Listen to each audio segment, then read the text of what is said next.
Pero bueno, vamos a tratar de arrancar con algún contexto, hilvanando un poquito la historia, alrededor de por qué hoy es feriado, ¿no? Hay fechas que claramente no las deberíamos tomar como simples efemérides, hay días que no son solo feriados en un sentido, son conmemoraciones que marcan el cimiento de nuestra identidad como patria, ¿verdad? El 20 de noviembre creemos nosotros que es uno de esos días, ¿no? Es el Día de la Soberanía Nacional, que recuerda la batalla de la Vuelta de Obligado, aquel 20 de noviembre de 1845, el inicio de lo que podemos llamar, de lo que se ha llamado la Guerra del Paraná.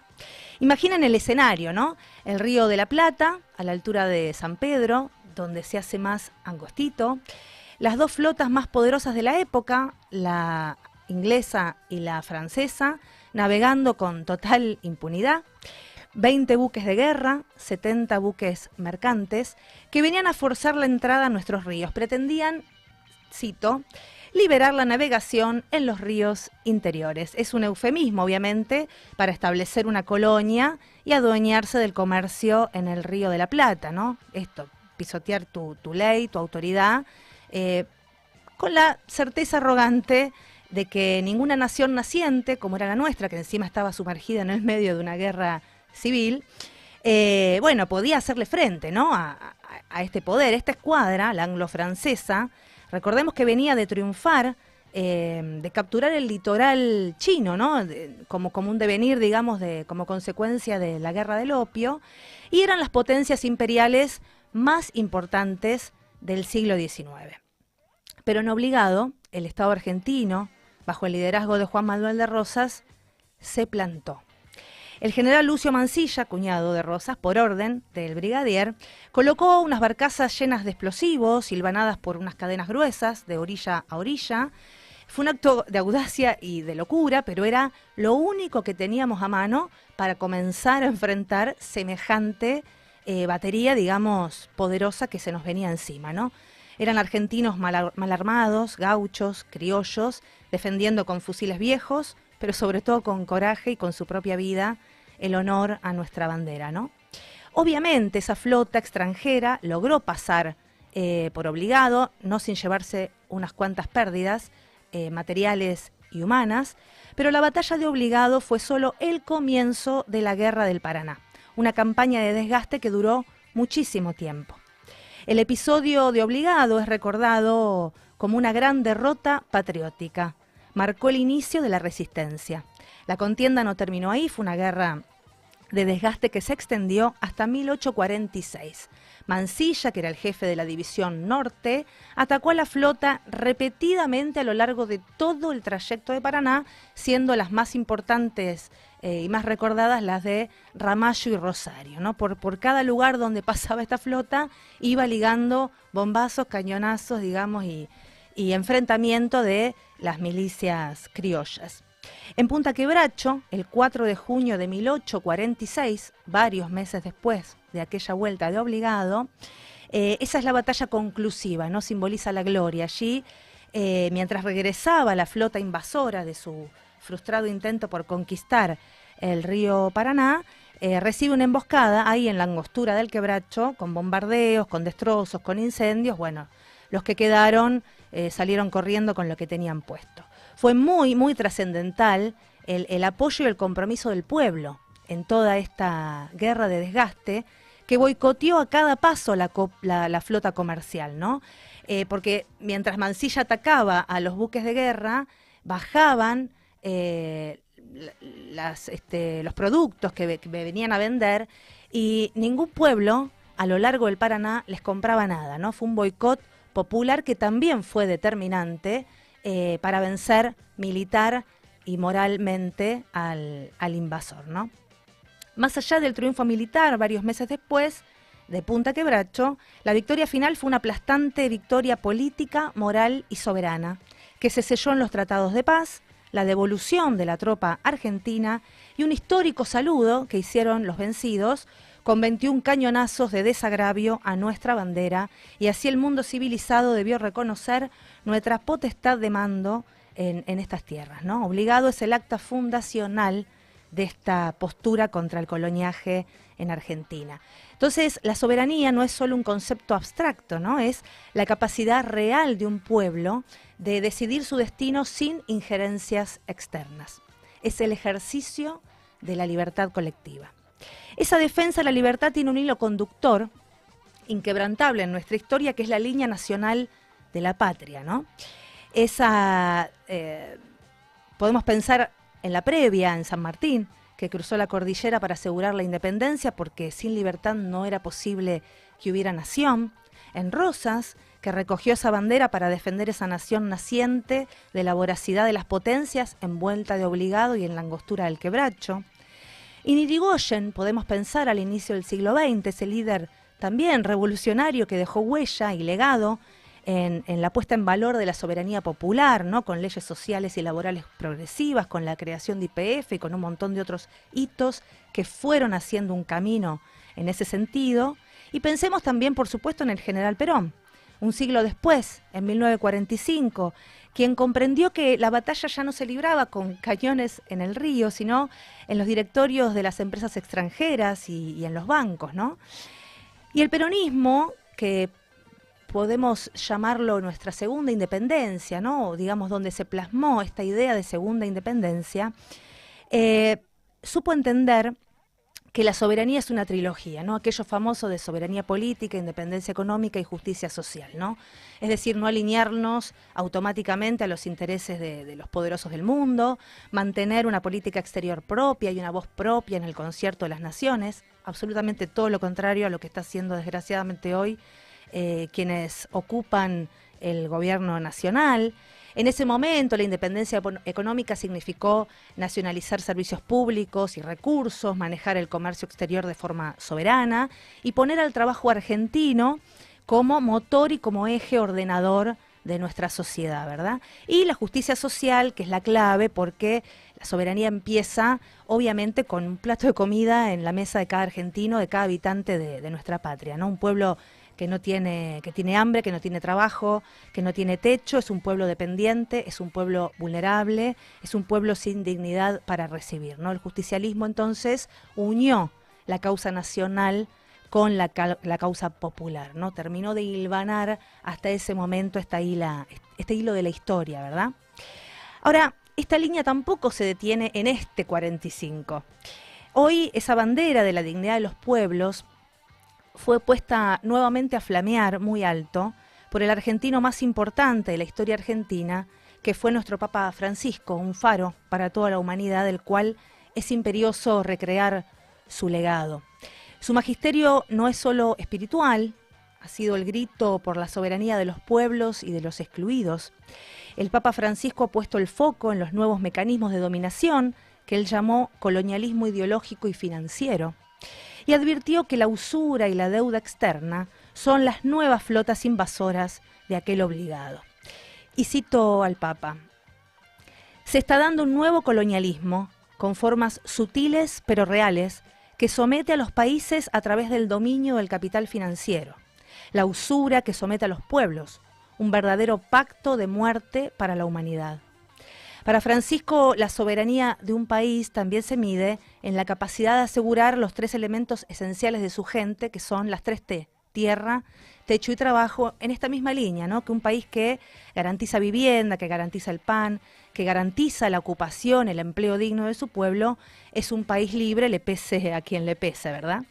El Papa Francisco ha enfatizado en la importancia de la soberanía de los pueblos y países en múltiples ocasiones, vinculándolo estrechamente con la defensa de la identidad cultural, del cuidado de la casa común y la necesidad de abordar la deuda ecológica y social que mantiene el norte con el sur. Y lo vuelvo a citar: los pueblos del mundo quieren ser artífices de su propio destino, quieren transitar en paz su marcha hacia la justicia, no quieren tutelas ni injerencias donde el más fuerte subordina al más débil, quieren que su cultura, su idioma, sus procesos sociales y sus tradiciones religiosas sean respetados. Esto es parte del discurso del Encuentro Mundial de los Movimientos Populares en Santa Cruz, en Bolivia, aquel 2015, donde también planteó que ningún poder fáctico o constituido tiene derecho a privar a los países del pleno ejercicio de su soberanía. También en Laudato Si, entre varias cosas muy fuertes en este sentido que planteó Francisco, nos dejó la siguiente enseñanza. Existe una verdadera deuda ecológica. Se trata de una deuda ligada al desequilibrio comercial con consecuencias en el ámbito ecológico, así como al uso desproporcionado de los recursos naturales llevados a cabo históricamente por algunos países, ¿no? Y Francisco hablaba de esta deuda que el norte rico tiene con el sur empobrecido por ese uso desproporcionado de sus recursos. Y también, yendo a la otra deuda, a la deuda económica, y en el contexto de la crisis del COVID-19, Francisco hizo un llamamiento para cancelar la deuda externa de los países más frágiles ante los graves impactos de la crisis sanitaria, social y económica. Ha llegado el momento de una justicia restaurativa. Todo esto han sido algunas breves esquelas de los planteos que nos ha hecho Francisco a lo largo de su magisterio. La soberanía entonces es la dignidad de un pueblo hecha política. La codicia de las grandes potencias por los recursos naturales sigue siendo la misma. Han cambiado las tropas y los navíos por, como dice la famosa frase, por los gerentes, ¿no?, que son más baratos y más crueles, y por los cipayos de toda monta y de toda época, ¿verdad? Hoy lo vivimos en la disputa por el Atlántico Sur, como les dije, estaremos conversando en un ratito con un especialista en el tema. Hoy lo vemos también en la entrega a empresas extranjeras del manejo de la mal llamada hidrovía, aquel río Paraná que defendimos envuelta de obligado de la invasión anglo-francesa, ha sido nuevamente invadido, ¿no?, desde el menemismo para aquí, sin solución de continuidad, entregado al control de multinacionales extranjeras. Allí se draga, baliza, se cobra peaje sin control soberano, y allí también pasa el contrabando de lo lícito y de lo ilícito. Si en 1845 los cañones eran de bronce y la metralla, ¿dónde están los nuevos cañonazos que intentan doblegar hoy la voluntad argentina? Bueno, claramente lo vemos en la servidumbre financiera, en esta presión constante de los organismos internacionales y de la espada de Damocles, de la deuda, donde cada dólar que se va a pagar la usura o se va en la fuga directa de capitales, vamos a hablar un poco de esta cuestión, obviamente es dinero que se resta en salud, que se resta en educación, que se resta en salario, que se resta en condiciones dignas de vida de nuestro pueblo y que por ende horadan aún más la capacidad de defensa soberana. También se ve en la entrega de los recursos estratégicos, la soberanía se pierde cuando en nombre de este falso equilibrio económico se promueve la entrega de estos recursos, por ejemplo, como decíamos, de la vía navegable troncal, de bienes estratégicos. Esto es repetir la lógica de esas flotas anglo-francesas, una apertura total para que el capital foráneo disponga de lo nuestro. Es la vuelta de obligado de nuestro tiempo, donde las cadenas se sustituyen por estos contratos de cesión, estos acuerdos espurios. Venimos advirtiendo desde este programa cómo la política antinacional del gobierno de Milei nos colocó en un endeudamiento externo imposible de pagar, en acuerdos poco conocidos, por ejemplo con Estados Unidos, en promesas de entrega de recursos que pertenecen a las provincias, y cómo vía el ahogo económico y financiero, las provincias están siendo extorsionadas para entregar sus recursos a cambio de algo de sobrevida en forma de divisas. Esto también es una afrenta al federalismo, a la soberanía y a la dignidad de nuestro pueblo. También este ataque a la soberanía se da por el bloqueo mediático y cultural, que no es menor. Es la colonización de las ideas, es que nos bombardeen todo el tiempo con mensajes que nos hacen dudar de lo que somos, de nuestra historia, de nuestro potencial, que nos siembran la desesperanza, que nos hacen sentir culpables de lo que no somos culpables. Y todo eso obviamente hace decaer, ¿no?, la confianza en nuestras propias fuerzas como pueblo. Ahora, nuestro pueblo tiene que volver a sus raíces más profundas, a sus valores, a sus tradiciones. Y como somos hijos de esas grandes gestas, estamos llamados también a recrearlas, ¿verdad?